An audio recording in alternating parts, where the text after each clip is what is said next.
Greetings, seekers of truth, and a warm welcome to The Morale. What if I told you that the deepest pain you carry, the anxiety that violently jolts you awake at 3 a.m., the explosive rage you cannot explain, the crippling numbness that makes you feel like you are watching your own life through a thick glass wall? What if absolutely none of that is a character flaw? What if it is not a sign of weakness? What if your body is doing exactly what it was biologically engineered to do, frantically trying to protect you from a terrifying threat that has already passed? Today, we are diving into one of the most monumental, paradigm-shifting books ever written about the human mind. The Body Keeps the Score: Brain, Mind, and Body in the Healing of Trauma by Dr. Bessel van der Kolk. This is not just a book about neuroscience or psychiatry. It is a masterclass in human survival. Almost every single one of us has been touched by trauma in some form, yet almost none of us were taught the brutal reality of what it actually does to our biology, or how to truly heal from it. Today, we are going to dismantle the old myths. If you're ready to stop fighting yourself and start healing, listen closely. Let us begin.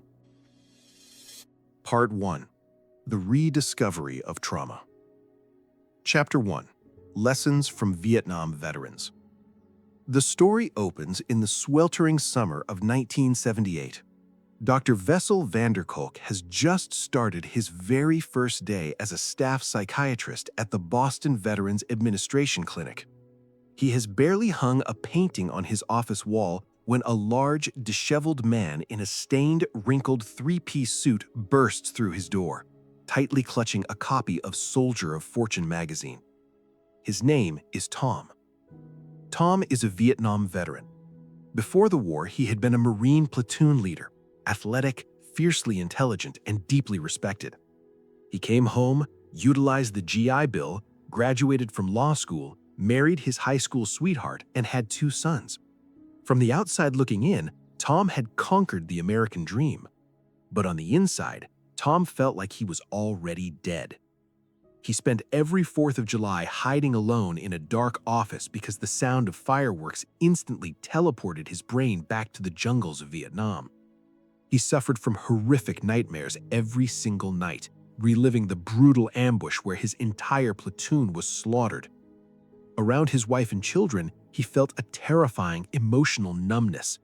He desperately wanted to love them, but he simply could not feel anything. And when the numbness broke, it was replaced by rage, an explosive, unpredictable fury that terrified everyone, including himself. Tom became Dr. van der Kolk's very first great teacher in understanding trauma.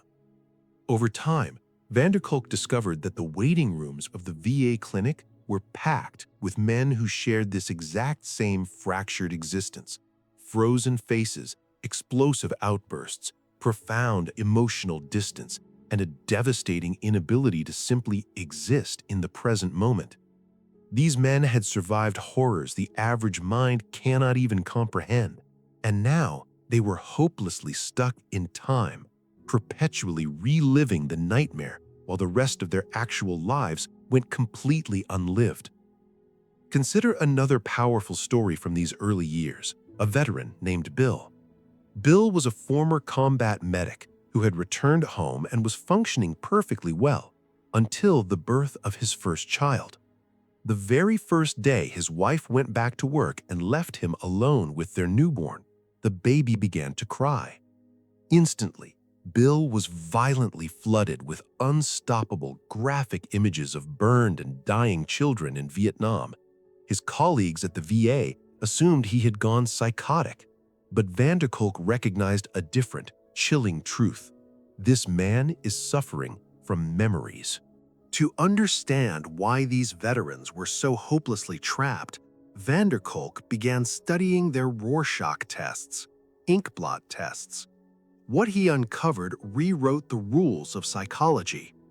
When traumatized veterans were shown the second inkblot card, the first one containing the color red, they did not see butterflies or dancing figures. They saw the bowels of a best friend ripped open by a mortar shell. They saw pooling blood and burning flesh. The trauma had literally reorganized the physical architecture of how their brains perceived reality. Even more terrifying, some veterans saw absolutely nothing. Their minds had gone entirely blank, entirely losing the basic human capacity to imagine. This was the first massive clue. Trauma is not just a collection of bad memories, it is a fundamental reorganization of human perception. Chapter 2: Revolutions in Understanding Mind and Brain. In the early 1980s, the psychiatric establishment was dominated by a single, highly profitable idea: give people drugs. The pharmaceutical revolution was booming, and the medical world firmly believed that mental illness was exclusively a chemical problem demanding a chemical solution. Kolk remained deeply skeptical. He began running controlled studies at the VA, and one specific finding completely shattered his understanding of trauma. He discovered that when veterans re-experienced their traumas, even through controlled clinical recall, their bodies violently flooded with opioid-like chemicals. The trauma had biologically become an addiction. The blinding intensity of the traumatic experience, no matter how horrifying, felt more real, more visceral, and more alive than the mundane reality of ordinary life. This explained the baffling phenomenon of why so many traumatized veterans actively sought out extreme danger, chaos, and adrenaline rushes. The quiet numbness of civilian life felt utterly unbearable to their hijacked nervous systems. He also discovered that trauma survivors operated with dramatically altered hormonal systems. Even microscopic doses of stress hormones triggered massive, overwhelming full-body responses. They possessed a biological system perfectly calibrated for a war zone, but the switch had broken. It could never be turned off. This introduced a concept that forms the backbone of the entire book. Trauma is not stored as a coherent, logical story. It is stored as scattered, terrifying fragments, raw sensations, flashing images, smells, and physical reactions, completely disconnected from time and context. This is exactly why a combat veteran doesn't just think he's back in Vietnam when a car backfires. To his nervous system, his body, and every cell of his being, he is back in Vietnam. Chapter 3: Looking into the Brain, the Neuroscience Revolution. In the 1990s, brain scanning technology fundamentally changed the game. For the very first time in human history, scientists could peer inside a living, functioning brain. What they found inside the minds of traumatized patients was staggering. Kolk and his colleagues began scanning the brains of trauma survivors while exposing them to triggers, scripts describing their most horrific experiences. The results completely rewrote the medical textbooks. Two glaring findings emerged. First, the moment the trauma was triggered, the brain's smoke alarm, the amygdala, lit up with blinding, intense activity. The amygdala is the primitive region responsible for detecting threats and launching the survival response. In traumatized individuals, this smoke alarm was hypersensitive, constantly firing off panic signals at everyday stimuli that would mean absolutely nothing to a healthy brain. Second, a region called Broca's area, the specific part of the brain responsible for translating raw feelings into spoken words, went completely dark. It shut down. This is the profound biological reason why trauma survivors so often cannot speak coherently about their abuse or horror. It is not that they are refusing to talk. It is that the literal neurological center required to put their experience into language shuts down during a flashback. The body is entirely overwhelmed, and words become a biological impossibility. A third finding was equally tragic. The specific part of the brain responsible for tracking the passage of time, the ability to recognize that was then, but I am safe now, also went entirely offline. Without this crucial function, the trauma does not feel like a memory from the past. It feels as though it is happening right this exact second. This is why telling a trauma survivor to just get over it or leave the past in the past is not just insulting, it is neurologically meaningless. You cannot simply think your way out of a survival response that aggressively bypasses conscious thought entirely. Part 2. This is your brain on trauma. Chapter 4. Running for your life. The anatomy of survival. Let us dive deep into the architecture of your brain to understand exactly what happens to your physical body during a traumatic event. The human brain consists of 3 overlapping systems operating like layers of an empire. The reptilian brain, the oldest, deepest layer. It governs brutal survival, heart rate, breathing, sleep, hunger, and the primitive fight or flight or freeze response. This system reacts before your conscious mind even registers a threat. It is lightning fast and immensely powerful. The limbic system, the emotional brain. Sitting directly above the reptilian brain, this system processes raw emotions, stores emotional memories, and connects our current reality with our past experiences. It generates fear, love, anger, and connection. The prefrontal cortex, the outermost evolutionary layer. This is what makes us human. It is responsible for rational thought, long-term planning, empathy, impulse control, and learning from experience. During a normal, frightening event, all 3 systems operate in harmony.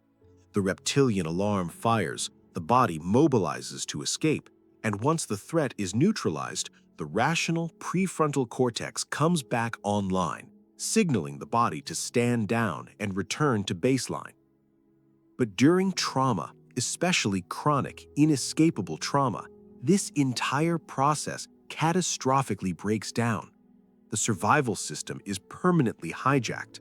The rational prefrontal cortex goes dark at the exact moment it is most desperately needed. And if the person cannot take action, if they cannot fight the abuser or flee the danger, the body violently collapses into the freeze response or total dissociation. Understand this clearly. The freeze response is not a sign of cowardice or weakness. It is an ancient, hardwired biological survival mechanism that mammals have deployed for millions of years to survive agonizing death.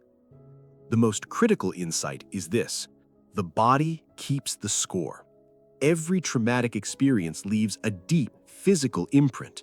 The trauma does not just live in the mind, it lives in the nervous system. It burrows into the muscle tissue, it alters the gut, and it changes the very cellular makeup of the body. Chapter 5. Body-Brain Connections. The mind and body are in a state of constant high-speed communication. Trauma violently severs and corrupts this communication, destroying every aspect of human health. The hero of this story is the vagus nerve, a massive biological highway of neural fibers running directly from the brain down through the heart, the lungs, the stomach, and the intestines. This nerve is the core of what Dr. Stephen Porges called the polyvagal system, the body's highly sophisticated radar for detecting safety or lethal threat in the environment. When we feel genuinely safe, our social engagement system is active. We make warm eye contact, our vocal cords modulate to connect with others, our facial muscles relax, and we are capable of learning, loving, and thriving. When we detect threat, the vagus nerve signals the body to mobilize for defense. But when we feel completely trapped, overwhelmed, and helpless, the system executes a massive shutdown. We collapse, our minds go blank, and we dissociate from reality. The tragic reality for trauma survivors is that their nervous systems have lost the ability to accurately distinguish between a real threat and a perceived one. They live in a state of chronic, exhausting mobilization, always on guard, forever scanning for danger, unable to ever fully rest. Or they swing to the absolute opposite extreme, completely shutting down and going numb in the face of any minor emotional intensity. Kolk discovered that a simple metric, heart rate variability, the microscopic variations in the beat-to-beat timing of the heart, could reveal the exact state of a person's nervous system. Healthy individuals possess high HRV, indicating a flexible, resilient, adaptable nervous system. Traumatized individuals display drastically low HRV, a rigid, stuck, terrified system that has lost the ability to regulate itself. Chapter 6. Losing your body, losing yourself. One of the most devastating, agonizing consequences of trauma is the absolute disruption of the most basic human experience, knowing that you actually live inside a physical body. Countless trauma survivors, particularly those subjected to severe childhood abuse, develop a profound, terrifying disconnection from their own physical sensations. They do not feel natural hunger. They do not register physical exhaustion. They are incapable of feeling pleasure, and they struggle to even identify their own emotions. In the darkest cases, they physically harm themselves simply to feel something, anything to prove they're still alive. When traumatized patients were placed in brain scanners and simply asked to notice what you are feeling in your body right now, the results were heartbreaking. The insula, the specific region of the brain that normally maps physical sensations and creates our core sense of self, showed drastically reduced activity. In some patients, it showed absolutely no activity at all. They had become total strangers to their own bodies. In clinical terms, this is called depersonalization. It is the ultimate survival mechanism. When physical reality becomes too agonizing to endure, the mind simply exits the building. But when this exit becomes permanent, people lose the ability to inhabit their own lives. They become ghosts. They go through the daily motions, but absolutely nothing feels real, vibrant, or meaningful. Kolk describes this tragedy as living behind a glass wall. True healing, he emphatically argues, must always begin with reclaiming the physical body. Part 3. The Minds of Children. Chapters 7 through 10. Attachment, Abuse, and the Hidden Epidemic. We now turn our focus to the most devastating yet fiercely ignored form of trauma on Earth: childhood trauma. The absolute foundation of human development is attachment, the primal bond between a child and their primary caregiver. When a caregiver is reliably responsive, comforting, and emotionally attuned, the child's developing brain learns a magnificent, fundamental truth. The world is a safe place. People can be trusted, and I am inherently worthy of love. This internal blueprint dictates the success of every relationship they will ever have. But when that foundation is destroyed, when caregivers are physically abusive, deeply neglectful, wildly unpredictable, or emotionally absent, the child's brain constructs a terrifyingly different model. Because a child cannot biologically survive without a caregiver, their brain cannot afford to view the parent as a lethal monster. So the child's mind executes a tragic psychological reorganization to protect the illusion of safety. The child concludes, the parent isn't bad. I am the problem. I am toxic. I am broken. This biological imperative is exactly why abused children will violently defend and protect the very monsters who abuse them. It is not confusion, it is raw survival biology. The attachment system overrides all logic. Kolk dives into the monumental ACE study, Adverse Childhood Experiences, one of the most critical public health investigations in human history. Researchers analyzed over 17,000 patients at Kaiser Permanente and uncovered a horrifying reality. Adverse childhood experiences, including physical abuse, sexual abuse, emotional neglect, witnessing domestic violence, or living with an addicted parent, were not rare edge cases. They were an epidemic. Over 60% of the participants had at least one ACE. More than 20% had 3 or more. and the dose-response relationship was catastrophic. The more ACEs a person endured as a child, the dramatically higher their risk of heart disease, cancer, stroke, diabetes, severe addiction, crippling depression, suicide, and early death. Early trauma does not just hurt your feelings, it violently rewires your biology and literally shortens your lifespan.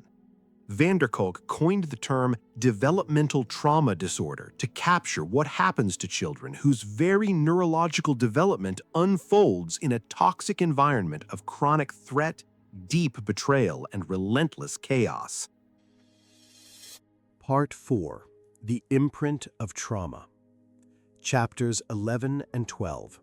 Traumatic Memory and the Unbearable Heaviness of Remembering. One of the most counterintuitive, vital discoveries in the entire field of trauma research is this: traumatic memories are fundamentally, mechanically different from ordinary memories. When you remember what you ate for breakfast last Tuesday, your brain retrieves a narrative, a coherent story with a clear beginning, middle, and end, safely filed away in the past. But when a trauma survivor remembers their trauma, they do not retrieve a story. They physically relive it. The burning sensations, the crushing emotions, the specific smells, the deafening sounds, it all floods their system as if the atrocity is occurring right now, in the present moment. This happens because intense trauma physically disrupts the hippocampus, the brain structure responsible for time-stamping memories and placing them into context. Without a functioning hippocampus during the event, the traumatic experience is never filed away into the past folder. It remains perpetually suspended in the present, waiting to be triggered by any sight, sound, or smell that faintly resembles the original horror. Healing requires taking these scattered, agonizing fragments of sensory data and helping them finally coalesce into a coherent narrative, a story with a definitive beginning, middle, and most importantly, an end. Part 5. Paths to Recovery. This is the turning point. We shift from diagnosing the catastrophe to exploring the architecture of healing. And this is where the book becomes a profound manual for transformation. Van der Kolk is brutally honest. There is no single magic bullet treatment for trauma. No one pill, no single therapy technique works for every human being. However, he outlines 3 broad, proven avenues of healing. Top-down, utilizing the conscious mind, talking, processing, analyzing, and narrating. Pharmacological, utilizing targeted medications to temporarily quiet the brain's hyperactive alarm system. And bottom-up, utilizing the physical body to directly contradict the deep, visceral feelings of helplessness and collapse encoded in the nervous system. Chapter 13. Healing from Trauma. Owning Yourself.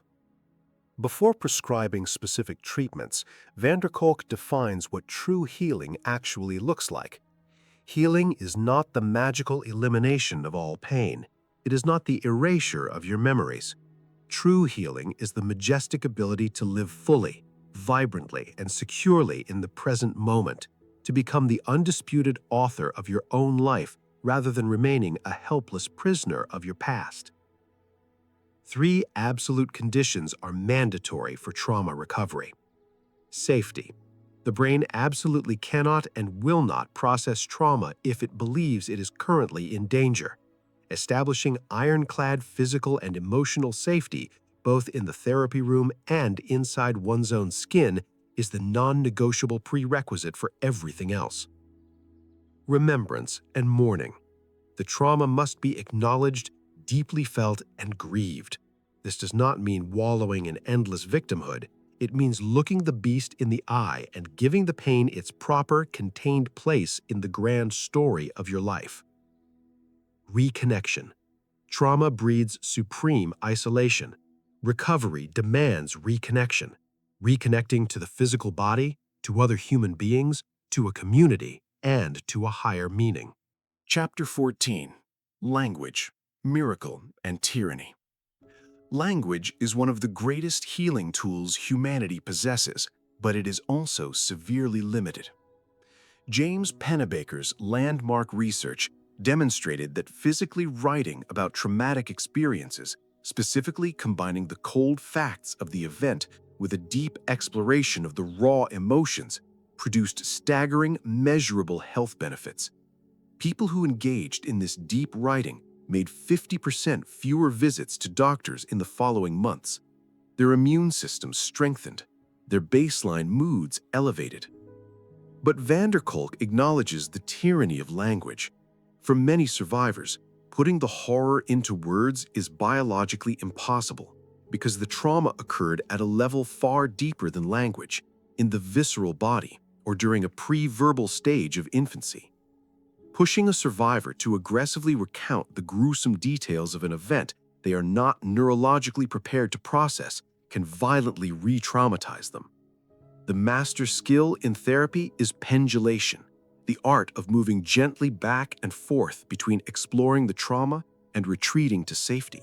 It involves establishing islands of safety within the physical body, anchors of calm that the patient can retreat to the exact second the memory becomes too overwhelming. Chapter 15: Letting Go of the Past. EMDR. EMDR, eye movement desensitization and reprocessing, sounds bizarre to the uninitiated. A patient holds a traumatic memory in their mind while visually tracking a therapist's moving finger or listening to alternating bilateral sounds. For decades, the arrogant, conventional psychiatric establishment dismissed it as pseudoscience, and yet the clinical research is absolutely undeniable. In van der Kolk's own heavily controlled studies comparing EMDR directly with the drug Prozac for treating PTSD, EMDR was vastly superior. Patients who completed the EMDR protocol maintained their healing long-term. Patients who relied on Prozac almost always relapsed the moment the drugs were removed.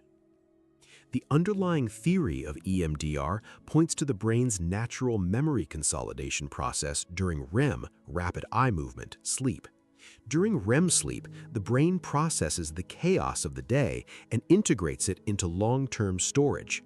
EMDR artificially simulates this exact biological process while the patient is awake, helping the brain finally accomplish what it failed to do during the trauma, integrate the horrific fragments into a coherent memory and file it permanently into the past. Patients describe the profound result of EMDR as watching their trauma play out through the thick glass of a moving train window. It is visible, the memory still exists, but it no longer possesses the power to terrorize them. It loses its grip. Chapter 16: Learning to Inhabit Your Body. Yoga. This is arguably one of the most critical chapters in the entire book. It focuses on yoga, a practice van der Kolk initially viewed with deep, scientific skepticism, but eventually recognized as one of the most potent, life-saving interventions for trauma on Earth. The Trauma Center conducted a rigorous randomized controlled trial comparing a trauma-sensitive yoga program against a standard support group for women suffering from chronic, treatment-resistant PTSD caused by severe childhood abuse. The results were staggering.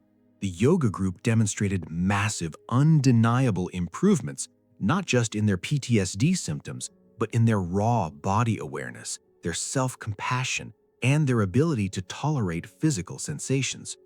These women had spent decades completely dissociated from their own flesh. Yoga finally brought them home. Why is it so powerful? Because yoga bypasses the limitations of the talking mind and takes the healing directly into the biology. It forces patients to notice physical sensations, to breathe deeply through mild discomfort, and to cultivate interoception, the conscious awareness of what is happening inside the physical body in real time. For survivors who have spent a lifetime suppressing bodily signals just to survive, yoga gently reteaches the most fundamental human skill: the ability to exist safely inside your own skin. It reconstructs the shattered belief that the body can be a safe sanctuary rather than a terrifying battlefield. Chapter 17. Putting the Pieces Together. Internal Family Systems, IFS. Developed by Richard Schwartz, internal family systems therapy operates on a profound psychological truth. The human psyche is not one single unified entity. It is a complex community of distinct parts.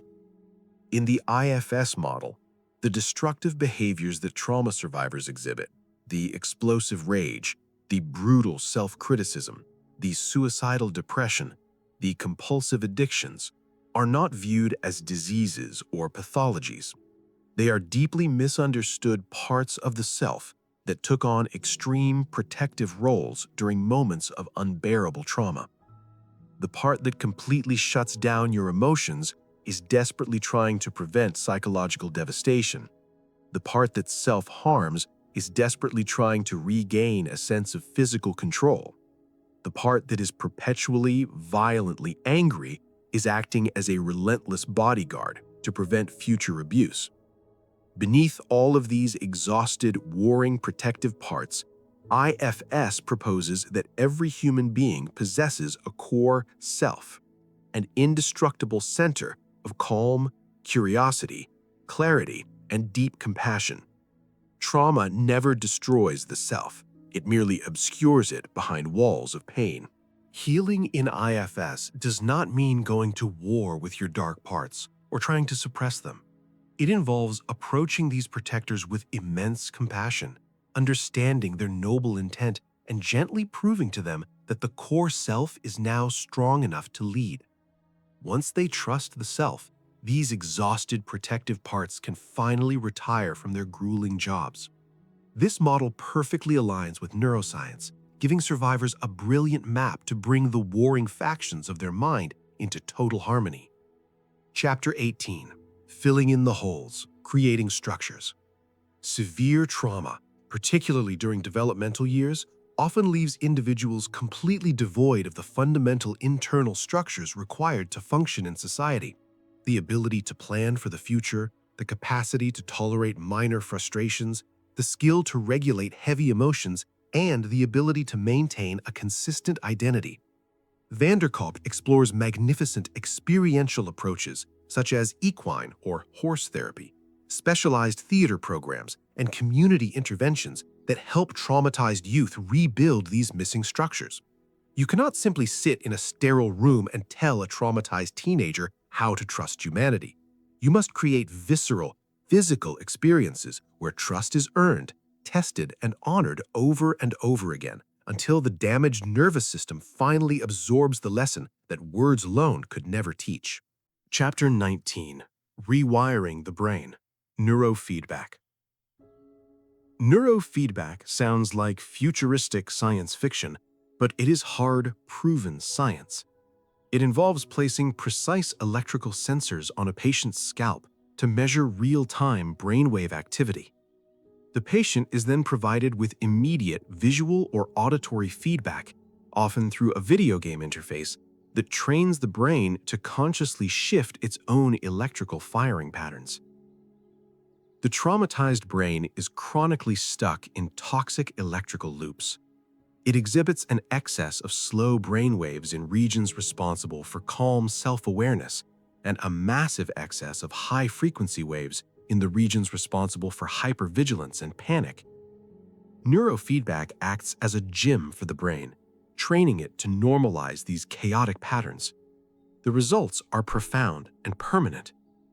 Van der Kolk documents cases of patients who had failed every conventional treatment on Earth, years of heavy medications, endless talk therapy, CBT, who experienced miraculous, lasting improvements after neurofeedback. The brain learns through reward and feedback. Neurofeedback rewards the brain for finding healthy, calm frequencies until peace finally becomes the brain's default state. Chapter 20. Finding Your Voice. Communal Rhythms and Theater. The final treatment chapter explores one of the most ancient, primitive, and powerful forms of human healing: communal rhythm, movement, and theater. Van der Kolk recounts a deeply moving experience in South Africa. He observed a group of rape survivors sitting together, slumped, frozen, and entirely consumed by despair. Suddenly, one woman began to hum a quiet, rhythmic note. Slowly, the woman next to her joined in. A rhythm emerged. Their frozen bodies began to sway. Within minutes, the entire room was singing, moving, dancing in unison. The heavy ice of trauma had shattered. They were alive again. The transformation was absolute and immediate. He dives into the staggering success of theater programs working with adjudicated juvenile offenders, combat veterans, and inner-city teenagers. Programs like Shakespeare in the Courts prove a universal truth. When you give a broken human being a role, a script, a supportive community, and a stage, a profound psychological shift occurs that no pharmaceutical pill could ever replicate. Theater demands the entire human being. It requires physical presence, raw emotional authenticity, vulnerability, and massive courage. It allows a person to step out of the identity of victim and physically inhabit the role of a king, a warrior, or a hero. One 59-year-old Vietnam veteran who had suffered 27 horrific hospitalizations for detox in a single year was cast to play Brutus in Julius Caesar. At first, he mumbled his lines, sweating, staring at the floor. But the director pushed him, asking him to connect the words to his own blood, his own memories of war, his own concept of justice. Weeks later, this veteran stood transformed. He owned the stage, he owned the words, he owned his soul. The following week, his trauma broken, he started his first stable job in 7 years. Van der Kolk closes this masterpiece not just with a summary, but with a roaring challenge to modern society. Trauma, he declares, is not a private, shameful issue to be hidden behind closed doors. It is America's and the world's greatest, most catastrophic public health crisis, hiding in plain sight. Consider the terrifying statistics. Since 2001, more Americans have been slaughtered by their own intimate partners than in the wars of Iraq and Afghanistan combined. The ACE study proved beyond a shadow of a doubt that childhood trauma is not an anomaly, it is the tragic norm for millions. Yet our national resources, our media outrage, and our billion-dollar fundraising campaigns are almost exclusively directed at cancer or heart disease, illnesses that do not carry the dark stigma and shame of human cruelty.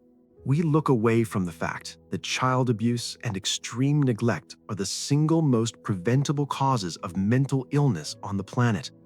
They are the root cause of the addiction epidemic. They are massive, silent contributors to the soaring rates of disease and suicide. But Dr. Van der Kolk refuses to despair. He sees a brilliant light of hope in the rising network of trauma-informed schools, the explosive advancements in neuroscience, and the proliferation of body-based treatments that actually cure the root cause. He champions the dedicated therapists, teachers, artists, and coaches who march into the darkness every single day to help people reclaim their stolen lives. But hope demands brutal honesty, and honesty requires us to finally stop averting our eyes from the trauma that surrounds us, in our families, in our neighborhoods, and in the mirror. The body keeps the score. It always has, and it always will. The only remaining question is, are we finally brave enough to listen? Burn these ultimate truths into your mind. Trauma is biology, not weakness. Trauma is not a character flaw or a moral failing. It is a severe physiological injury that physically rewires your brain and nervous system. The body is the battlefield. Your physical body holds the trauma, not just your mind. You cannot fully heal simply by talking or thinking about it. The body must be actively involved in the cure. Traumatic memory is a time machine. Traumatic memories are not stories. They are raw sensory fragments that cause you to physically relive the horror in the present moment. The path is yours to choose. There is no one-size-fits-all cure. Whether it is EMDR, yoga, neurofeedback, theater, or IFS, the goal is the same. Find the tool that allows your specific nervous system to feel safe again. Safety is the ultimate prerequisite. Your brain absolutely cannot process trauma or heal if it subconsciously believes it is still under attack. Real healing demands absolute physical and emotional safety. Children are the front line. The developing brains of children are uniquely vulnerable to trauma, but also magnificently resilient. We must actively protect them, see their pain, and respond with healing rather than punishing their trauma-induced behavior. It is a public health war. Individual healing is beautiful, but societal change requires us to ruthlessly attack the poverty, violence, and instability that breed trauma in the first place. If you have stayed with us through this intense journey, you now possess a deeper, more scientifically accurate understanding of trauma than the vast majority of the population, including many medical professionals. If anything in this masterclass resonated deeply within your own soul, if a specific story or symptom made you freeze and think, "That sounds exactly like me," I want you to hear this loud and clear. The heavy burden you are carrying is not your fault, and it is not permanent. Your brain is incredibly plastic. It can change. Your shattered nervous system can learn new, peaceful patterns. Your body can stop being a battlefield and become a safe home once again. The score your body keeps today does not have to be the final score of your life. Thank you for joining us on this deep, transformative exploration. If this masterclass shattered your old way of thinking and opened a door to healing, please hit the like button and share this video with someone who desperately needs to understand their own mind and body. We want to hear your voice. Drop a comment below and tell us, what is one specific action you are going to take today to reclaim safety in your own body? Do not forget to subscribe to The Morale and hit the notification bell. We are on a relentless mission to decode the world's most powerful, life-saving books and deliver the absolute truth directly to you. Until next time, be kind to your mind, trust your body's wisdom, and stay with morale. Thank you.